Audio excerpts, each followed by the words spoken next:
আসসালামু আলাইকুম রহমতুল্লাহ। হজরত আবু হুরায়রা রাদিয়াল্লাহু তাআলা আনহু তিনি নবী সাল্লাল্লাহু আলাইহি ওয়াসাল্লামের কাছে শুনেছেন, বনি ইসরাইলের এক লোক অন্য এক লোকের কাছে 1000 দিনার ঋণ চাইল।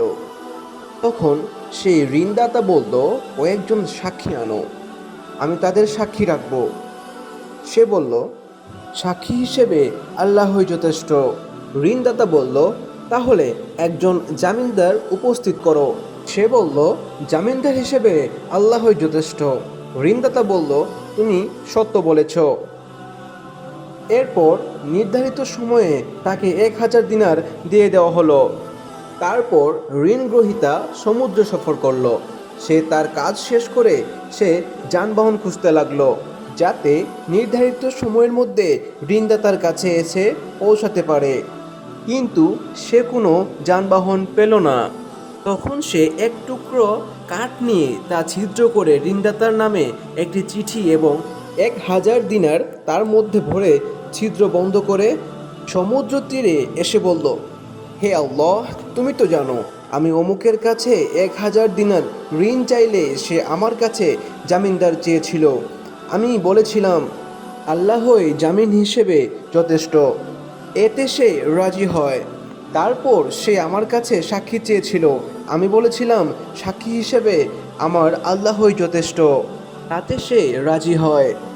আমি তার ঋণ যথাসময়ে পরিশোধ করার উদ্দেশ্যে যানবাহনের জন্য যথাসাধ্য চেষ্টা করেছি, কিন্তু পাইনি।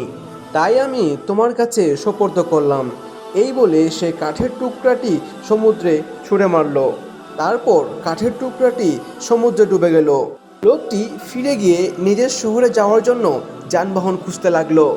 এদিকে ঋণ গ্রহীতা কোনো নৌযানে করে তার মাল নিয়ে আসে কিনা সে আশায় ঋণদাহিতা গেল সমুদ্র তীরে। তার চোখে কাঠের টুকরাটি ওপর পড়ল, যার ভেতরে ছিল দিনার।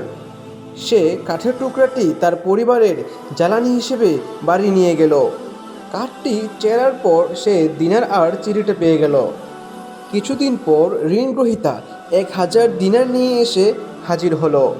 বলল, আল্লাহর কসম, আমি আপনার দিনার যথাসময়ে পৌঁছে দেওয়ার জন্য যানবাহনের খুঁজেছিলাম, কিন্তু আমি এই যে এখন নৌযানে করে এলাম, তার আগে আর কোনো নৌযান পাইনি। ঋণদাতা তখন বলল, তুমি কি আমার কাছে কিছু পাঠিয়েছিলে?